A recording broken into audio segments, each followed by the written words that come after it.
नमस्कार, स्वागत है आपका डेली करंट अफेयर्स की सीरीज में। आज के इम्पोर्टेंट करंट अफेयर्स को हम लोग देखेंगे। वीडियो को आप लोग लाइक, शेयर और चैनल को सब्सक्राइब कर लें। तो सबसे पहला इम्पोर्टेंट करंट अफेयर है, reserve bank of India board ने वित्त वर्ष 2024 के लिए सरकार को रिकॉर्ड कितने करोड़ रुपए के सरप्लस ट्रांसफर को मंजूरी दी है? तो सही ऑप्शन है डी, 2,10,874 करोड़ रुपए का सरप्लस ट्रांसफर का क्या किया है, मंजूरी दिया है। तो इसके बारे में कुछ इंपॉर्टेंट पॉइंट देख लेते हैं।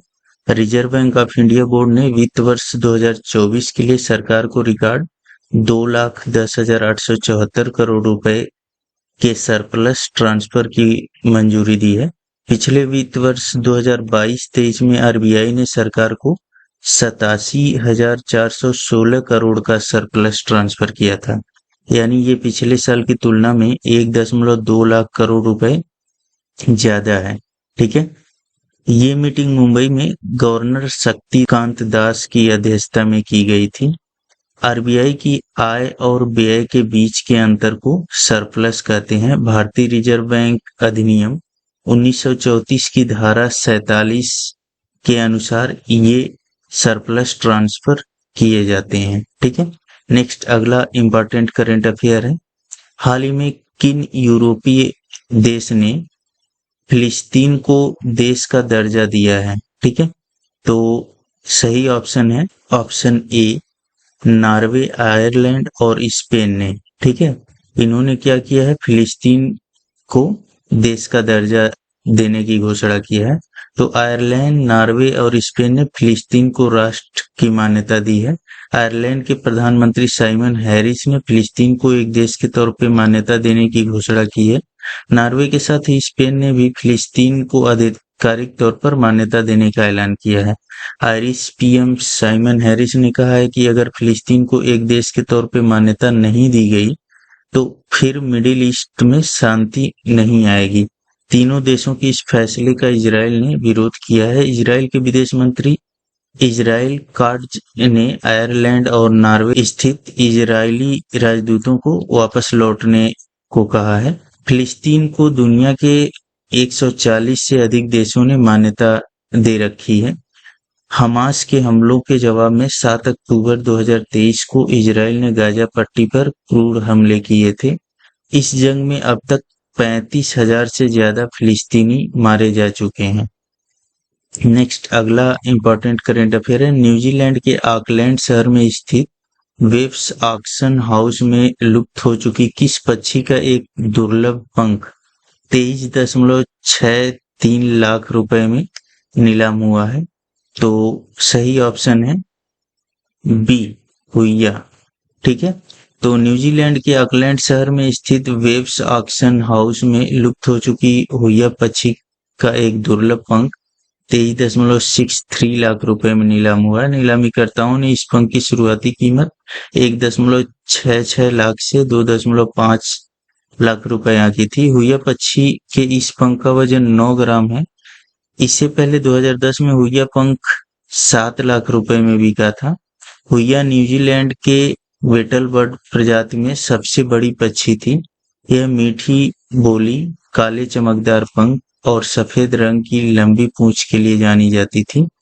इस पक्षी को आखिरी बार 1907 में देखा गया था। न्यूजीलैंड के माओरी लोग इस पक्षी को टापू या पवित्र मानते हैं। इसकी खाल या पंख पहनना उच्च वर्ग के लोगों के लिए आरक्षित है।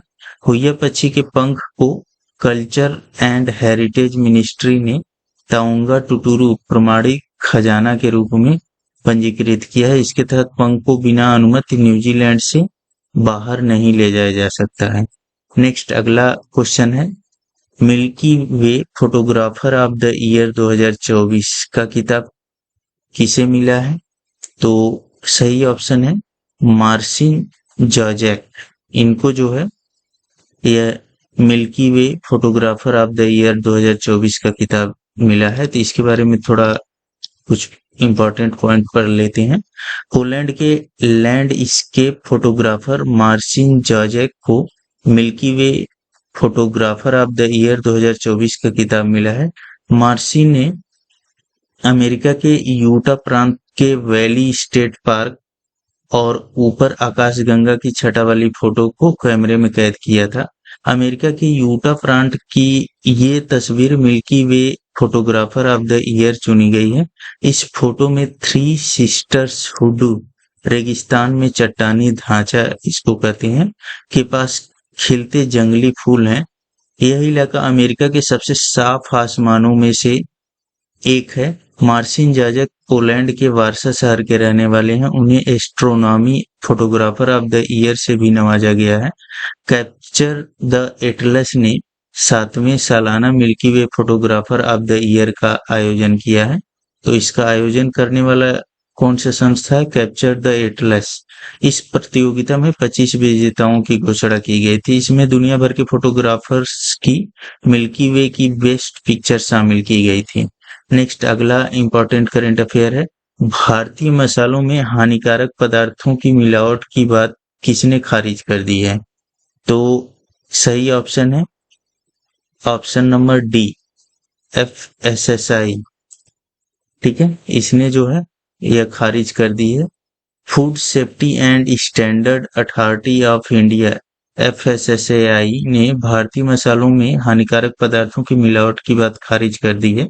संस्थान ने व्यापक जांच के बाद इनमें एथिलीन ऑक्साइड न मिलने की पुष्टि की है। एथिलीन ऑक्साइड से कैंसर होने का खतरा रहता है, यह याद रखना है आप लोगों को। FSI ने 22 अप्रैल को मसालों की जांच के लिए देश भर में जांच अभियान शुरू किया।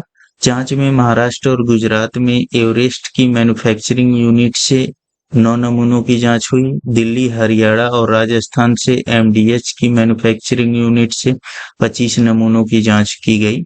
विशेष रूप से गठित वैज्ञानिक पैनल ने 34 सैंपल में से 28 की रिपोर्ट में एथिलीन ऑक्साइड नहीं होने की पुष्टि की है। बाकी 6 सैंपल की रिपोर्ट आनी बाकी है।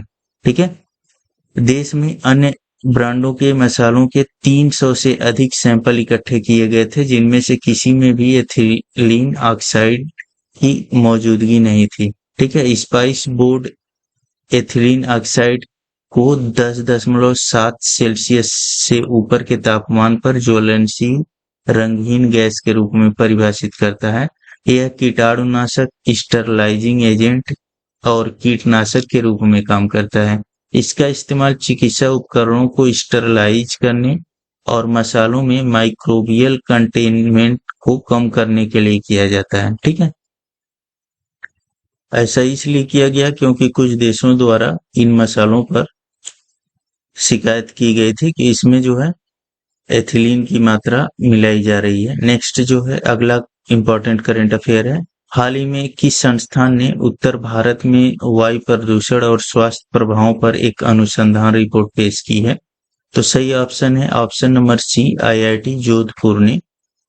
इसके बारे में इंपॉर्टेंट पॉइंट देख लेते हैं। हाल ही में भारतीय प्रौद्योगिकी संस्थान IIT जोधपुर के शोधकर्ताओं ने नेचर कम्युनिकेशन जर्नल में एक शोध प्रकाशित की है, जिसमें उत्तर भारत में मानव स्वास्थ्य के लिए हानिकारक पार्टिकुलेट मैटर के स्रोतों और संरचनाओं के बारे में बताया गया है। इस शोध में भारतीय PM की ऑक्सीडेटिव क्षमता चीनी और यूरोपीय शहरों से 5 गुना ज्यादा है। ठीक है, PM मतलब पार्टिकुलेट मैटर की।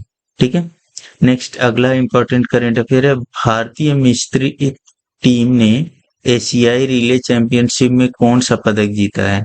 तो सही ऑप्शन है स्वर्ण पदक।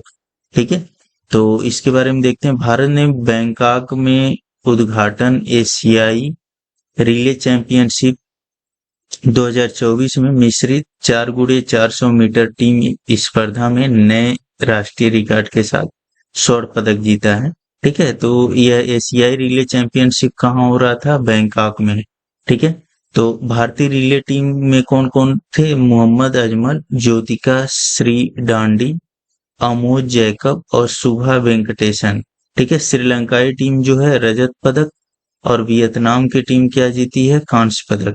ठीक है, नेक्स्ट अगला इंपॉर्टेंट करंट अफेयर है। हाल ही में किस पाकिस्तानी पर्वतारोही ने पूरक ऑक्सीजन के बिना माउंट एवरेस्ट पर चढ़ाई की है? तो वह कौन है? यह ऑप्शन नंबर है डी, सिरबाज खान। ठीक है, तो एक उल्लेखनीय पर्वतारोही सिरबाज खान ने पूरक ऑक्सीजन के बिना माउंट एवरेस्ट पर चढ़ाई की है, जिससे वह यह उपलब्धि हासिल करने वाले केवल दूसरे पाकिस्तानी बन गए हैं। खान का लक्ष्य 8,000 मीटर से अधिक ऊंचे सभी 14 शिखरों पर चढ़ने वाला पहला पाकिस्तानी बनना है। वह पहले ही 13 चोटियों पर चढ़ चुके हैं, जिनमें से 2 ऑक्सीजन सपोर्ट के साथ चढ़ चुके हैं। ठीक है, नेक्स्ट अगला इंपॉर्टेंट करंट अफेयर है। अंतर्राष्ट्रीय आपराधिक न्यायालय ने गाजा और इजराइल के खिलाफ अपराधों के लिए किन नेताओं के खिलाफ वारंट जारी किया है? तो सही ऑप्शन है option number B, Netanyahu, Yoav Gallant और हमास नेताओं के खिलाफ। ठीक है, तो इसके बारे में इंपॉर्टेंट पॉइंट देख लेते हैं। अंतर्राष्ट्रीय आपराधिक न्यायालय, तो अंतर्राष्ट्रीय न्यायालय का हेडक्वार्टर कहाँ है? हेग में।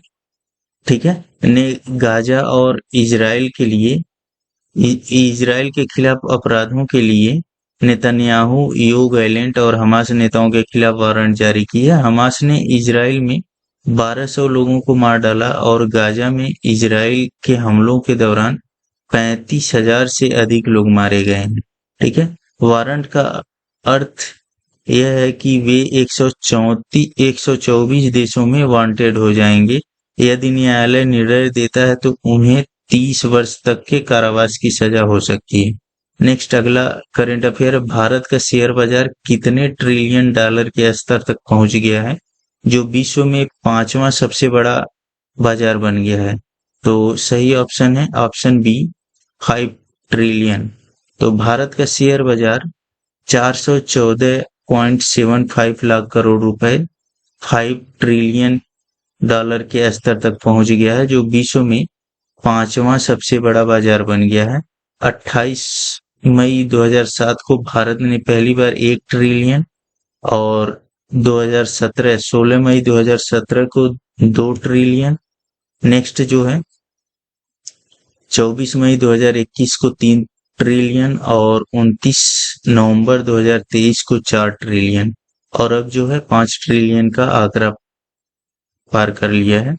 नेक्स्ट अगला इंपॉर्टेंट करंट अफेयर है। विश्व पैरा एथलेटिक चैंपियनशिप 2024 में एकता भयान ने कौन सा पदक जीता है? तो उन्होंने स्वर्ण पदक जीता है, ऑप्शन नंबर सी। तो भारत की एकता भयान ने विश्व पैरा एथलेटिक चैंपियनशिप में महिलाओं की F51 क्लब थ्रो स्पर्धा में सीजन की सर्वश्रेष्ठ 20.12 मीटर के साथ स्वर्ण पदक जीता है। हरियाणा सिविल सर्विसेज अधिकारी एकता ने चीन में एशियाई पैरा खेलों में कांस्य पदक जीता था। कशिश लाकड़ा ने 14.56 मीटर के प्रयास के साथ रजत पदक जीता है। ठीक है, नेक्स्ट अगला इंपॉर्टेंट करंट अफेयर है। सड़क परिवहन और राजमार्ग मंत्रालय ने 1 जून 2024 से नए ड्राइविंग लाइसेंस के लिए किन नियमों की घोषणा की है? तो इसमें ऑप्शन ए है, आरटीओ ड्राइविंग टेस्ट की आवश्यकता नहीं। ऑप्शन बी है, ड्राइविंग टेस्ट मान्यता प्राप्त निजी ड्राइविंग स्कूलों में आयोजित किया जा सकता है। ठीक है, ऑप्शन सी है, इनमें से कोई नहीं। ऑप्शन डी है, ए और बी दोनों। तो इसमें जो है ए और बी दोनों है। ठीक है, तो इसके बारे में महत्वपूर्ण पॉइंट देख लेते हैं। सड़क परिवहन और राजमार्ग मंत्रालय ने ड्राइविंग लाइसेंस प्राप्त करने की प्रक्रिया को सरल बनाने के उद्देश्य से 1 जून 2024 से नए ड्राइविंग लाइसेंस नियमों की घोषणा की है। इसमें सबसे उल्लेखनीय परिवर्तन यह है कि आवेदकों को अब क्षेत्रीय परिवहन कार्यालय मतलब आरटीओ में ड्राइविंग टेस्ट देने की आवश्यकता नहीं है। ठीक है, अभी तक ड्राइविंग लाइसेंस प्राप्त करने के लिए आरटीओ में क्या देना पड़ता था? ड्राइविंग टेस्ट देना पड़ता था। तो अब इसकी आवश्यकता नहीं होगी। इसके बजाय ड्राइविंग टेस्ट मान्यता प्राप्त निजी ड्राइविंग स्कूलों में आयोजित किया जा सकता है। यदि आवेदक इन स्कूलों में परीक्षा उत्तीर्ण करता है और उन्हें एक प्रमाण पत्र प्राप्त होगा, जिसका उपयोग आरटीओ में आगे परीक्षण किए बिना ड्राइविंग लाइसेंस के लिए आवेदन करने के लिए किया जा सकता है। ठीक है, नेक्स्ट अगला इंपॉर्टेंट करंट अफेयर है। आपदा प्रबंधन के लिए ड्रीम्स प्लेटफॉर्म का अनावरण किस राज्य ने किया है? तो इसमें सही ऑप्शन है असम ने। ठीक है, तो इसके बारे में देखते हैं हम लोग। असम ने आपदा प्रबंधन के लिए ड्रीम्स प्लेटफॉर्म का अनावरण किया है।